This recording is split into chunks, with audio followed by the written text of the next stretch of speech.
आज बात करेंगे भारत रत्न लालकृष्ण आडवाणी की, जिन्हें सर्वोच्च नागरिक सम्मान देने का ऐलान आज खुद प्रधानमंत्री मोदी ने किया। लालकृष्ण आडवाणी को सम्मान उनकी राजनीतिक शुचिता और सफर पर हमने एक सत्ता की ऐतिहासिक कुंजी तैयार की है। आपको आडवाणी जी के मित्र पूर्व प्रधानमंत्री अटल जी के शब्दों में बताएंगे कि भारत रत्न आडवाणी की शख्सियत क्या है। पीएम मोदी ओडिशा और असम के दौरे पर हैं। ओडिशा के संबलपुर में उन्होंने जनसभा को संबोधित किया। ओडिशा को 68,000 करोड़ रुपए की योजनाओं की सौगात दी। इस दौरान उन्होंने कहा कि गरीबों को घर देना हमारी प्राथमिकता है। कांग्रेस पर तंज करते हुए उन्होंने कहा कि साल 2014 से पहले देश में घोटालों की सरकार थी। आज दिल्ली में विधायकों की खरीद फरोख्त मामले में जबरदस्त दंगल देखने को मिला। मुख्यमंत्री अरविंद केजरीवाल को दिल्ली पुलिस ने नोटिस दिया।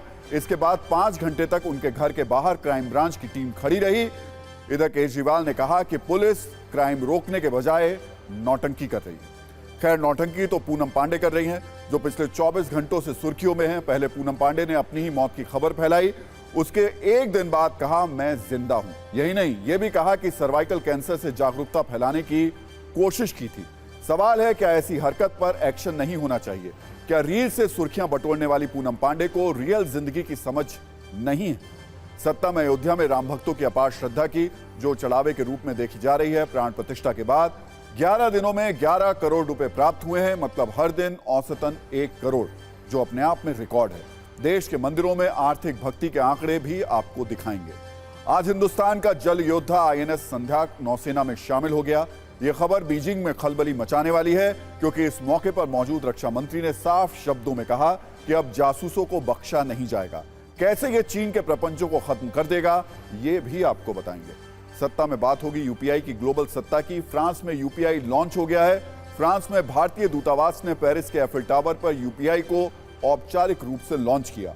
अब लोग यूपीआई के जरिए एफिल टावर के लिए टिकट बुक कर पाएंगे। इस पर प्रधानमंत्री नरेंद्र मोदी ने कहा, यह देखकर बहुत अच्छा लगा, इससे डिजिटल पेमेंट को बढ़ावा मिलेगा। तो सत्ता की शुरुआत करते हैं अयोध्या के राम मंदिर में विराजमान रामलला से। वैसे तो भगवान राम का नाम पूरी दुनिया में मौजूद करोड़ों भक्तों की जुबान पर हमेशा रहता है, लेकिन पिछले 24 घंटों से रामलला की चर्चा की वजह है भक्तों की अपार श्रद्धा और करोड़ों का चढ़ावा।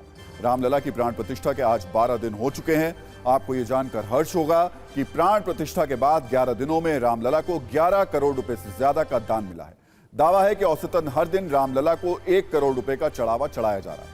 राम जन्मभूमि तीर्थ क्षेत्र के मुताबिक 11 दिनों में दान पेटियों में करीब 8 करोड़ रुपए जमा किए गए हैं। करीब 3 करोड़ 50 लाख रुपए से ज्यादा चेक और ऑनलाइन मिले हैं। मतलब कुल 11 करोड़ से भी ज्यादा। प्राण प्रतिष्ठा के बाद पहले ही दिन 3 करोड़ 17 लाख रुपए का चढ़ावा आया था। राम भक्तों की इस अपार और बेहिसाब श्रद्धा को देखते हुए अयोध्या रामनगरी में विशेष इंतजाम किए गए हैं। जैसा कि मंदिर ट्रस्ट की ओर से बताया गया कि अयोध्या राम मंदिर के गर्भगृह में जहां रामलला की मूर्ति है, यहां दर्शन पथ के किनारे 4 महत्वपूर्ण दान पेटियां रखी गई हैं, जिसमें रोज भक्त दान करते हैं। इसके अलावा 10 कंप्यूटर वाले हाईटेक डोनेशन काउंटर हैं। इसका संचालन मंदिर ट्रस्ट के बड़े कर्मचारियों की ओर से किया जाता है। आपको बता दें, प्रत्येक दिन ये कर्मचारी ट्रस्ट कार्यालय को मिले दान का विस्तृत विवरण देते हैं। रामलला के द्वार पर रखी 4 दान पेटियों में इतने कैश आता है कि पैसा गिनने के लिए 14 लोगों की टीम बनाई गई है, जिनमें 11 बैंक कर्मचारी हैं और 3 मंदिर ट्रस्ट से जुड़े हुए लोग होते हैं। ये टीम दान में मिले पैसों को रोज गिनती है। पैसे जमा होने से लेकर गिनती तक की प्रक्रिया सीसीटीवी कैमरों की निगरानी में रहती है।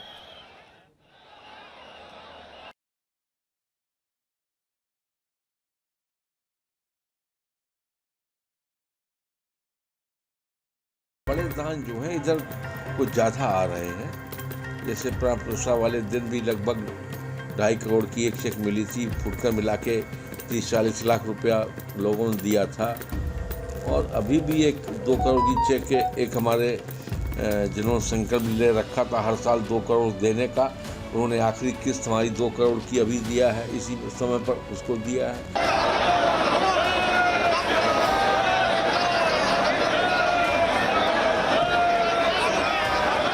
पहले 20,000 आदमी आता था तो 2 लाख रुपया आता था। अब 2 लाख आदमी देख रहा है, दे रहा है, तो 10 से 15 लाख तक के बीच में आ रहा है।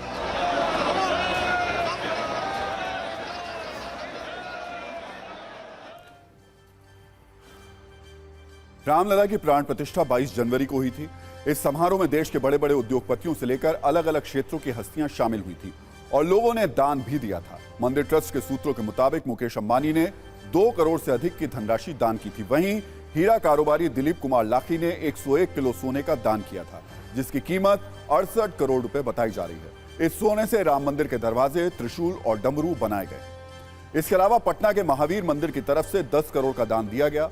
महावीर मंदिर ट्रस्ट पिछले 4 साल में हर साल 2-2 करोड़ का दान देता रहा है। यह किसी धार्मिक संस्था की ओर से दिया गया सबसे बड़ा दान है, यानी रिकॉर्ड है। आपको बता दें, महावीर मंदिर ने रामलला के लिए सोने का धनुष और बाण भी दान में दिया है। रिकॉर्ड दान की सबसे बड़ी वजह है रिकॉर्ड श्रद्धालुओं का रामनगरी पहुंचना, अयोध्या का दुनिया का बड़ा धार्मिक पर्यटन केंद्र बनना। प्राण प्रतिष्ठा के बाद अयोध्या जाने वाले राम भक्तों की संख्या में अपार वृद्धि हुई। रिपोर्ट के मुताबिक प्राण प्रतिष्ठा से अब तक 11 दिनों में 25 लाख श्रद्धालु रामलला के दर्शन कर चुके हैं। प्राण प्रतिष्ठा के बाद पहले दिन 23 जनवरी को लगभग 4 लाख श्रद्धालुओं ने दर्शन किए थे। जब अयोध्या में दान का रिकॉर्ड बन रहा है तो आपको आज यह भी जानना चाहिए कि देश में ऐसे कौन से विश्व प्रसिद्ध मंदिर हैं जहां हर साल करोड़ों का चढ़ावा आता है। एक नाम है आंध्र प्रदेश के तिरुपति मंदिर का। भारत में वैष्णव संप्रदाय का यह मंदिर है। तिरुपति दान के मामले में दुनिया का सबसे अमीर मंदिर है। इस मंदिर की वास्तुकला देखने लायक है। राम जो भक्त हैं यहां पर वो हर साल लगभग 600 करोड़ रुपए दान के रूप में देते हैं। तिरुपति मंदिर भगवान वेंकटेश्वर को समर्पित है, जिन्हें विष्णु जी का अवतार माना जाता है। यह मंदिर समुद्र तल से 2800 फीट की ऊंचाई पर स्थित है। दावा है यहां रोज 30,000 श्रद्धालु आते हैं। एक और नाम है पद्मनाभ स्वामी मंदिर। यह भारत का सबसे अमीर मंदिर है। यह मंदिर केरल के तिरुवनंतपुरम में है। इस मंदिर की देखभाल त्रावणकोर के शाही परिवार द्वारा की जाती है। केरल के तिरुवनंतपुरम में स्थित इसके खजाने में हीरे, सोने के गहने और सोने की मूर्तियां शामिल हैं। यहां सालाना करीब 500 करोड़ रुपए का चढ़ावा आता है। यहां की 6 तिजोरियों में 20 अरब डॉलर की संपत्ति है। एक नाम महाराष्ट्र के शिरडी में स्थित साईं बाबा मंदिर का भी है। एक रिपोर्ट के अनुसार मंदिर के बैंक खाते में 380 किलो सोना, 4,428 किलो चांदी है। साल 2017 में रामनवमी के अवसर पर एक अज्ञात भक्त ने यहां 12 किलो सोना दान किया था, जिसकी चर्चा पूरे देश में हुई थी। यहां हर साल लगभग 400 करोड़ का दान आता है। एक नाम जम्मू कश्मीर के वैष्णो देवी मंदिर का भी है। यह देश के सबसे पवित्र स्थानों में से एक माना जाता है। भारत में मान्यता प्राप्त शक्तिपीठ मंदिरों में से एक है। इस मंदिर को 500 करोड़ रुपए का वार्षिक चढ़ावा मिलता है, जो इसे देश के सबसे धनी मंदिरों में से एक बनाता है। एक नाम भगवान गणेश को समर्पित मुंबई के सिद्धि विनायक मंदिर का भी है। देश के सबसे प्रसिद्ध मंदिरों में से यह एक है। बॉलीवुड के मशहूर हस्तियों से लेकर बिजनेस टाइकून तक यहां कई मशहूर हस्तियां देखी जाती हैं। इस मंदिर को 3.5 किलो सोनेगाम से का एक कोट दिया गया है, जिसे कोलकाता के एक व्यापारी ने दान किया था। रिकॉर्ड के अनुसार मंदिर को हर साल लगभग 125 करोड़ का चढ़ावा मिलता है। ऐसा माना जा रहा है कि अब अयोध्या का राम मंदिर सारे रिकॉर्ड तोड़ देगा।